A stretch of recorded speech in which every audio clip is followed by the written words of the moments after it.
오늘 말씀의 제목은 하나님의 이름을 가지고 사는 자 이렇게 정해보았습니다.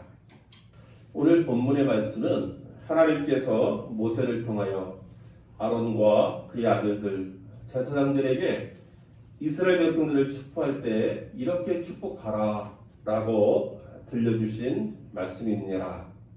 그런데 우리가 먼저 이 말씀을 통해서 주목할 것은 하나님 편에서 먼저 이스라엘 백성들에게 복을 주시기를 원하고 계시다는 사실입니다.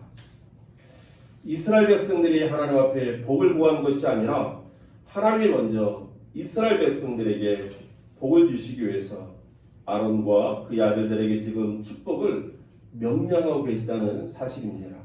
오늘 23절에 보니까 너희는 이스라엘 자손을 위하여 이렇게 축복하여 이르라 명령하고 계시다는 사실입니다. 그런데 이 말씀은 너희는 앞으로 계속해서 축복할지어다 이런 의미를 담고 있습니다. 다시 말하면 하나님께서는 이스라엘 백성들을 축복할 때에 단 일회적으로 축복을 선언하고 멈추는 것이 아니라 계속해서 반복적으로 복을 명하고 또 복을 명하는 이스라엘 백성들을 향한 하나님의 계속 끊임없는 그 마음을 전하라고 말씀하고 계시는 것입니다.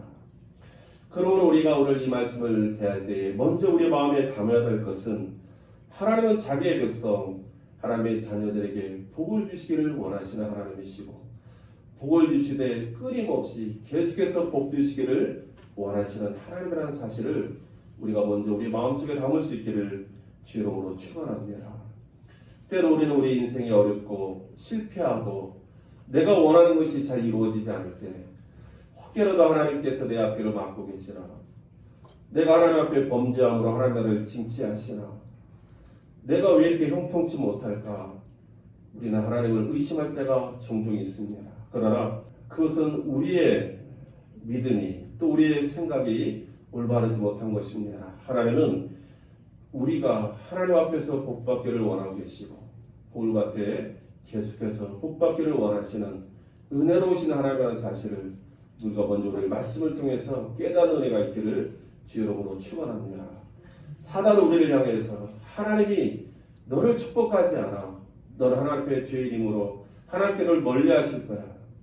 우리의 마음속에서 우리와 하나님의 관계를 멀리하려고 속삭일지라도 우리가 의지적으로 믿음을 가지고 그렇지 않아 내가 믿는 하나님은 나를 사랑하시고 나를 용서해 주시고 나의 모습과 상관없이 그럼에도 불구하고 내게 은혜와 복 주시기 기뻐하시는 좋으신 하나님이야.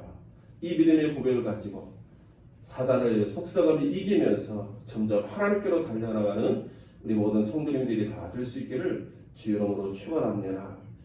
자, 그러면 하나님께서 오늘 이 말씀을 통해서 자기의 백성들에게 주시기를 원하시는 복은 무엇입니까? 그 첫 번째는 하나님은 자기 백성들에게 번영과 안전의 복을 주시기를 원하신다는 것입니다. 오늘 24절의 말씀을 보니까 여호와는 내게 복을 주시고 너를 지키시기를 원한다 말씀하고 있습니다. 이 말씀은 두 가지 의미가 있습니다. 하나는 뭐냐면 여호와께서 내게 복을 주실 것이다. 그리고 너를 지키실 것이다. 이런 의미입니다. 이것은 하나님의 약속입니다. 구약에서 복은 영적인 복을 전제합니다. 우리 영혼의 복을 전제합니다. 그러면서도 이 땅에서의 현실적인 복도 포함하고 있습니다. 그러므로 여호와는 내게 복을 주실지어다.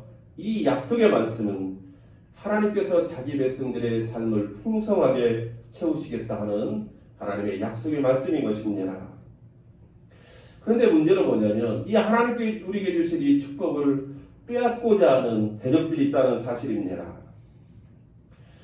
사단은 그리고 세상은 하나님께서 우리에게 주신 그 복을 우리가 누리지 못하도록 우리를 넘어뜨리려고 하고 하나님과의 관계를 깨뜨리려고 하고 우리가 받은 복을 쏟아버리도록 우리를 미혹하고 유혹할 때가 종종 있습니다. 우리를 대적합니다. 하나님은 그러한 상황 속에서 하나님의 백성들을 지켜주시겠다는 것입니다. 하나님께서 부어주신 복을 흘려버리지 않도록 쏟아버리지 않도록 잃어버리지 않도록 하나님께서 지켜주시겠다 하신 말씀이 오늘 24절에 있는 너를 지키시기를 원하며 이 말씀에 담겨 있는 것입니다. 이스라엘 백성들이 지금 지나는 곳은 어디입니까? 광야입니다. 우리가 잘 아는 것처럼 이 광야는 낮에는 타는 듯한 사막의 열기에 시달려야 되겠고 밤에는 일교차를 위한 추위가 심한 곳입니다. 가나안에 들어가기까지 여러 어려움이 있습니다. 또 가나안 땅에 들어가서도 그 가나안 족속들과 싸워서 그 땅을 쟁취해야만 하는 그런 어려움도 있습니다. 이스라엘 백성들의 삶의 여정을 보면 한순간도 하나님의 도우심이 없이는 이어질 수 없는 그런 삶입니다. 바로 이러한 때에 하나님은 내가 너를 지켜주겠다 약속하고 계시는 것입니다. 그래서 하나님은 낮에는 구름 기둥으로 밤에는 불 기둥으로 이스라엘 백성들을 인도해 주셨습니다. 시편 기자가 이렇게 고백합니다. 시편 121편 4절 이하를 보니까 이스라엘을 지키시는 자는 졸지도 아니하시고 주무시지도 아니하시리로다. 여호와는 너를 지키시는 자라. 여호와께서 내 우편에서 내 그늘이 되시나니 낮에 해가 너를 삼지 아니하며 밤의 달도 너를 해치 아니하리로다. 사랑하는 성도 여러분, 여호와께서 내게 복을 주실 것이다. 그리고 너를 지키실 것이다. 이 약속의 말씀을 믿음의 눈으로 또 믿음의 마음으로 바라볼 수 있기를 주의 이름으로 축원합니다. 우리가 우리의 믿음의 생활, 신앙생활을 인간적인 눈으로 보면 때로는 무모한 것처럼 보이고 헛된 것처럼 여길지 모릅니다. 하지만 하나님을 의지하고 또 하나님을 바라보는 자들에게 하나님은 결코 지나치지 않는다는 사실을 여러분 꼭 기억할 수 있기를 주의 이름으로 축복합니다. 사자굴에 던져진 다니엘을 하나님께서 지키셨던 것처럼 또 복음을 전하다가 감옥에 갇혀서 이제 곧 죽음을 앞에 둔 베드로를 하나님께서 천사를 통해서 풀려나게 하신 것처럼 하나님은 늘 언제나 하나님의 사람을 지켜주신다라는 이 믿음의 고백을 가지고 살아갈 수 있기를 주의 이름으로 축원합니다. 그러므로 오늘 우리 주신 24절의 말씀 여호와는 내게 복을 주시고 너를 지키시기를 원하며 이 말씀을 하나님의 약속의 말씀으로 받고 이 말씀이 우리의 기도의 제목이 되며 우리의 마음의 소원이 될 수 있기를 주의 이름으로 축원합니다. 두 번째로 하나님께서 자기 백성에 주시기를 원하는 복은 무엇입니까? 25절에 보니까 하나님은 자기 백성의 삶에 은혜를 베풀어 주시기를 원하신다라고 말씀하고 계십니다. 25절 말씀입니다. 여호와는 그의 얼굴을 내게 비추사 은혜 베푸시기를 원하며. 여러분, 하나님은 영이신 분이기 때문에 우리 사람의 모습처럼 그런 얼굴이 있는 분은 아닐 것입니다. 그러나 이 하나님의 얼굴을 비춘다라는 이 표현 속에는 하나님의 성실하신 성품, 하나님의 신실하신 모습, 그것이 자기 백성을 향하신다라는 것을 상징하는 것입니다. 이것은 하나님의 백성을 향해서 하나님의 특별한 관심과 남다른 애정을 갖고 바라보신다. 이런 의미를 담고 있습니다. 만약에 하나님의 얼굴이 비추어지는 삶이라면 그 삶은 절망과 죽음의 문턱에서 벗어나서 새로운 소망의 길로 나아갈 수 있을 것입니다. 그렇기 때문에 성경에 보면 종종 하나님을 향해 얼굴을 외면치 말아 달라고 간구하는 것을 보게 됩니다. 시편 13편 1편에 보면은 여호와여 어느 때까지리까 나를 영원히 잊으시나이까 주의 얼굴을 나에게서 어느 때까지 숨기시겠나이까 이런 탄식이 있음을 보게 됩니다. 하나님께서 얼굴을 외면하신다는 것은 곧 죽음과 파멸을 의미합니다. 그렇기 때문에 하나님의 복은 여호와의 얼굴이 이스라엘 향해 비추시는 것입니다. 때로 우리 눈에 하나님께서 침묵하고 계시고 외면하는 것처럼 보일지 모르지만 그러나 하나님께서는 항상 그 얼굴을 우리에게로 향하여 드사 우리를 주목하고 계신다는 사실, 우리가 생각지도 못하는 그 기쁜 사랑을 가지고 우리를 보살펴 준다는 사실을 여러분이 아침에 다시 한번 기억할 수 있기를 주의 이름으로 축복합니다. 마태복음 10장 29절 이하를 보면 참새 2마리가 한 아사리온에 팔리지 않느냐. 그러나 너희 아버지께서 허락하지 아니하시면 그 하나도 땅에 떨어지지 아니하리라. 너희에게는 머리털까지 다 세신 바 되었나니 두려워하지 말라. 너희는 많은 참새보다 더 귀하니라. 하나님의 뜻이 아니면 참새 한 마리도 땅에 떨어지지 않는다고 말씀하십니다. 하나님 우리의 머리들까지 다 세신 바 된 하나님이라고 말씀하고 있습니다. 이 하나님께서 사랑하는 자기의 백성들에게 은혜 베푸시기를 원하고 계십니다. 사랑하는 성도 여러분, 이 은혜를 베푼다는 말에 참 귀한 의미가 있습니다. 그건 뭐냐면 원래 이 은혜를 베푼다는 말 속에는 윗사람이 아랫사람에게 몸을 굽인다, 이런 의미가 담겨 있다는 것입니다.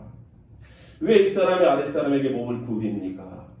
왜 하나님께서 우리를 향해서 허리를 숙입니까? 그것은 우리 한 사람 한 사람, 비록 비천한 인생이지만 우리의 삶에 관심을 가지시고 우리에게 은혜를 베푸시기 위해서 우리에게 필요한 것이 무엇인지 친히 하나님께서 그 허리를 굽혀서 우리를 살펴보신다는 의미입니다.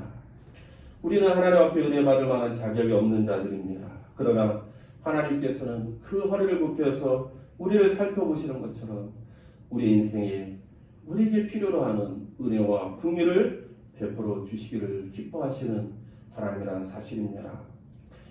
사랑하는 성도 여러분, 그 하나님께서 우리에게 베풀어 주시는 그 은혜의 절정이 바로 예수 그리스도 안에 있습니다. 우리가 아직 죄인되었을 때에 하나님께서 우리를 돌아보사 우리를 외면치 아니하시고 우리를 구원하시기 위해서 하나님의 어린 양으로 예수 그리스도를 이 땅에 보내주셨습니다. 여호와 하나님께서 그 얼굴을 우리로 향하여 드사 우리에게 용서와 구원의 은총을 베풀어 주셨습니다. 허물과 죄로 죽었던 우리들을 외면치 아니하시고 그 얼굴을 저와 여러분에게 비춰주셔서 그리스도와 함께 우리를 살려주셨습니다. 그리고 우리를 그리스도 안에서 선한 일을 위하여 우리를 불러주십니다. 그리고 마침내 우리는 이러한 하나님의 궁유를 의지하여서 하나님 나라의 소망을 가지고 세상에서 승리하는 자로 하나님께서 불러주셨습니다. 사랑하는 성도 여러분, 그러므로 우리들도 믿음으로 여호와는 그 얼굴을 내게 비추사 은혜 베푸시기를 원한다는 이 하나님의 약속의 말씀을 믿음으로 받을 수 있기를 주여러분으로 축복합니다. 그리고 이 말씀이 날마다 저와 여러분의 기도의 제목이 되기를 주여러분으로 축원합니다. 세 번째로 오늘 본문을 통해서 우리에게 주시고자 하시는 자기 백성들에게 주시는 하나님의 복은 무엇입니까? 오늘 26절에 보니까 하나님은 자기 백성들의 삶에 평강의 복을 주시기를 원하신다 말씀하고 있습니다. 26절에 보시면 여호와는 그 얼굴을 내게로 향하여 드사 평강 주시기를 원하노라. 그 얼굴을 여러분의 향하여 드사, 이 말씀 속에는 25절에 비추다 라는 말씀보다 더 구체적이고 더 적극적인 하나님의 모습을 보여주고 있습니다. 하나님께서 특별히 자기 백성을 귀중하게 여기사 특별한 관심을 가지고 주의 깊게 살펴보신다 하는 의미를 담고 있습니다. 여러분, 이 하나님의 이러한 관심의 대상, 사랑의 대상이 되는 그 자기 백성들, 하나님의 돌보심으로 말미암아서 세상의 어떤 위협과 도전도 능히 이기게 되고 아울러서 참 평안과 기쁨의 복을 누리게 되는 것입니다. 이런 하나님의 은혜와 사랑을 사도 바울이 이렇게 고백하고 있습니다. 로마서 8장 35절 이하를 보니까 누가 우리를 그리스도의 사랑에서 끊으리요? 환난이나 군고나 박해나 기근이나 적신이나 위험이나 칼이나 그 어떤 피조물이라도 우리를 우리 주 그리스도 예수 안에 있는 하나님의 사랑에서 끊을 수 없다라고 고백하고 있습니다. 사랑하는 성도 여러분, 우리가 살고 있는 이 세상은 광야 같은 인생길입니다. 광야에서는 평강이란 말이 도무지 적용되지가 않습니다. 이해가 되지 않습니다. 늘 위험이 도사리고 뜨거운 더위와 목마름이 있는 그 광야 가운데서 평강을 기대할 수 있습니까?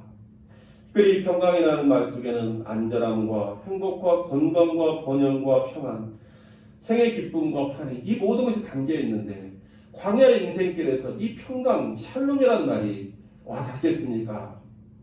하지만 하나님께서는 약속하고 계시는 것입니다. 인간의 눈에 불가능해 보이는 그런 상황 속에서도 하나님께서는 내가 너희들에게 평강을 주노라 말씀하고 계십니다. 은혜로우신 하나님의 그 사랑이 우리의 삶을 덮을 때에 우리의 삶 속에도 하나님의 평강이 임하게 될 줄로 믿습니다. 여러분, 예수님께서 우리들에게 이 평강 주시기 위해서 오신 것 아니겠습니까? 요한복음 14장 27절에 보니까 평안을 너에게 끼치오니 곧 나의 평안을 너에게 주노라. 내가 너에게 주는 것은 세상이 주는 것과 같지 아니하니라. 너희는 마음에 근심하지도 말고 두려워하지 말라 말씀하고 있습니다. 요한복음 16장 33절에도 이것을 너에게 이르는 것은 너희로 내 안에서 평안을 누리게 하려 함이라.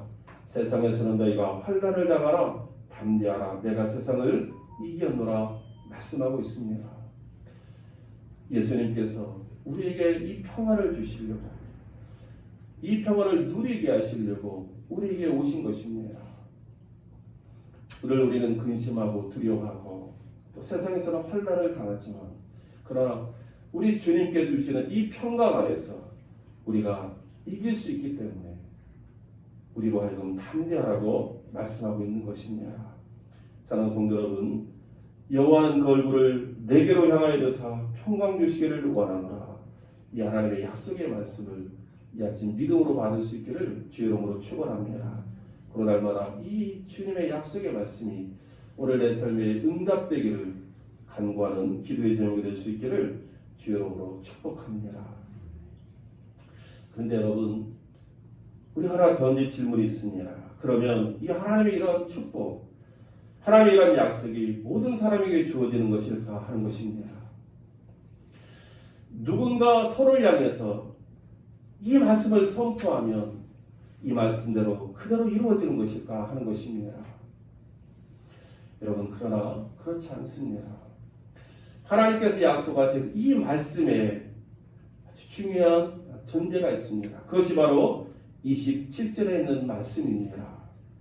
그들은 이같이 내 이름으로 이스라엘 자손에게 축복할지니 내가 그들에게 복을 주리라. 여러분, 누구에게 이런 축복이 임합니까? 바로 내 이름으로 축복하라. 내 이름으로 축복하라. 바로 주님의 이름으로 축복할 때에 바로 이러한 축복이 임한다라고 말씀하고 있습니다. 그런데요, 그들은 내 이름으로 이스라엘 축복하라. 이 말씀은 그들은 내 이름을 이스라엘에 둘지어다 이런 의미를 담고 있습니다. 우리 성경은 하나님의 이름을 갖게 되는 사람, 하나님의 이름이 주어지는 사람, 바로 이 사람이 하나님의 복을 얻는 자라고 생각해서 내 이름을 둔다라는 이 말 속에 바로 내 이름으로 축복한다 이런 의미로 해석했다는 사실입니다. 여러분, 성경에 보면은 누구의 이름을 둔다라는 말 속에는 그의 소유가 된다는 의미가 있습니다. 예를 들어서 사무엘하 12장 26절 이하를 보면 그 다윗의 장수였던 요압 장군이 이제 암몬 자손의 성읍 라빠를 칩니다. 이제 곧 성읍을 함락시키기 직전에 왔습니다. 그런데 이 요압 장군이 전쟁 속에 잠깐 멈춥니다. 왜 그러냐면 지금 곧바로 그 라빠 성을 쳐서 정복하게 되면 바로 그 성읍이 자기의 이름으로 일컬음 받을까봐 두려웠기 때문입니다. 그래서 사람을 다윗 왕에게 보냅니다. 이렇게 이야기합니다. 내가 라빠 곧 물들의 성읍을 쳐서 점령하였으니 이제 왕은 그 백성에 남은 군사를 모아 그 성에 맞서 진치고 이 성읍을 쳐서 점령하소서. 내가 이 성읍을 점령하면 이 성읍이 내 이름으로 일컬음을 받을까 두려워하나이다. 이 전가를 받고 다윗 왕이 군사를 이끌고 와서 이제 라빠를 쳐서 그 성을 다윗의 이름으로 정복하는 것을 우리가 성경을 통해서 보게 됩니다. 무슨 말씀이냐면 이름으로 일컫는 바가 곧 그 사람의 소유가 된다는 것입니다. 그러므로 오늘 말씀과 같이 하나님께서 내가 내 이름을 이스라엘에게 둔다 라는 말씀 속에는 바로 이름을 갖고 사는 자를 내 소유로 삼겠다 하는 하나님의 약속의 말씀인 것입니다. 다시 말하면 여호와의 소유가 될 때에 하나님의 축복을 받을 수 있다는 말씀을 담고 있습니다.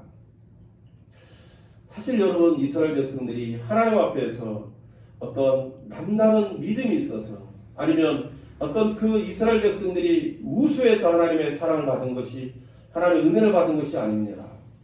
오직 하나님께서 이스라엘을 사랑했기 때문에 하나님은 그들에게 은혜를 베풀어 주신다라고 말씀하고 있습니다.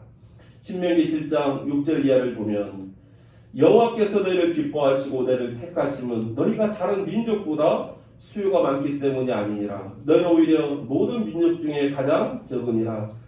여호와께서 다만 너희를 사랑하심으로 말미암아 너희를 종되었던 애굽에서 구원하셨다라고 말씀하고 있습니다.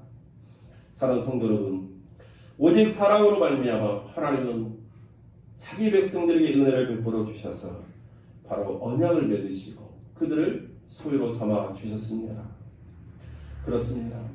하나님의 이름을 가진 자가 하나님의 이름 복을 받으며 하나님의 보호심을 경험하게 됩니다.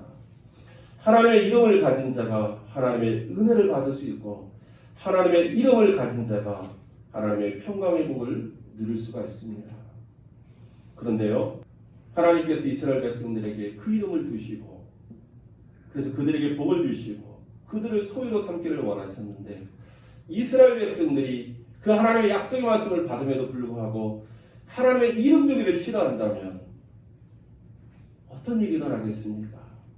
하나님이 이스라엘 백성들을 축복하고 그들을 사랑하심으로 그들에게 복 주시기를 원하시는데, 그래서 자기 이름을 그들에게 두기를 원하시는데, 이스라엘 백성들이 아니요, 나는 하나님의 이름을 허락지 않겠습니다. 나는 하나님의 이름대로 살지 않겠습니다. 나는 하나님의 소유가 되지 않겠습니까? 거절한다면 무슨 의욕이 있겠습니까? 마찬가지입니다. 하나님께서는 오늘도 우리들에게 예수 그리스도를 통해서 우리에게 복 주시기를 원하고, 우리에게 은혜 주시기를 원하고, 우리에게 평강 주시기를 원하고, 우리를 지키시기를 원하고, 그래서 하나님의 이름을 가지고 우리가 살아가는 복 받기를 원하시는데, 우리가 그 이름을 거절하고 우리가 그 이름을 내 마음속에, 내 삶속에 두기를 원치 않는다면 하나님의 이런 약속이 무슨 유익이 있겠습니까?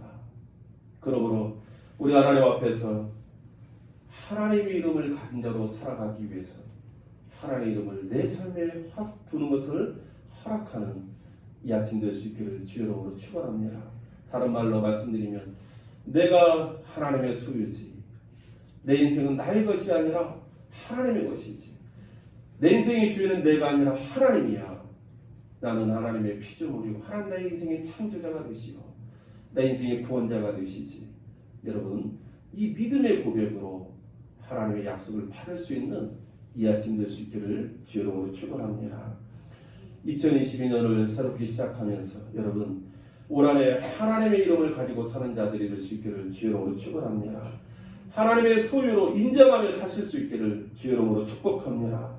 여러분의 삶을 여호와 이름 앞에 내려놓으십시오. 여러분의 삶을 우리에게 복 주시기를 기뻐하시는 하나님 앞에 내려놓으시기 바랍니다. 그러면 내가 그들에게 복을 드리라 말씀하신 것처럼 우리 1년 동안 하나님께서 저와 여러분의 가진 우리의 기회를 축복하시고 하나님의 은혜로 이끌어 줄 줄로 믿습니다. 하나님의 이름을 가지고 사는 사람, 하나님의 소유가 되는 사람 되어서 이 하나님의 보호하심의 축복과 은혜의 축복, 평강의 축복을 누리는 2022년도 한 해가 될 수 있기를 주님의 이름으로 축원합니다. 기도하겠습니다. 하나님은 복 주시기를 기뻐하시고 복을 주시되 계속해서 복 주시기를 기뻐하시는 은혜로우신 하나님 것을 깨닫게 하시니 감사를 드리고, 하나님께서 약속하신 그 복을 받기 위해서 우리의 삶 가운데 두신 하나님의 이름을 우리가 거절하지 아니하고 그 이름을 받아들이며 살아가는 복된 인생 되기를 원합니다. 나의 소유가 내게 있지 아니하고 하나님께 있음을 다시 한번 믿음으로 고백하면서 우리 1년 동안 하나님의 자녀로 살아가는 한 해가 되어서 하나님께서 약속하신 이 놀라우신 은혜와 축복을 받아 누리며 살아가는 복된 한 해 될 수 있도록 하나님 축복하여 주시옵소서. 예수 그리스도의 이름으로 기도하옵나이다. 아멘.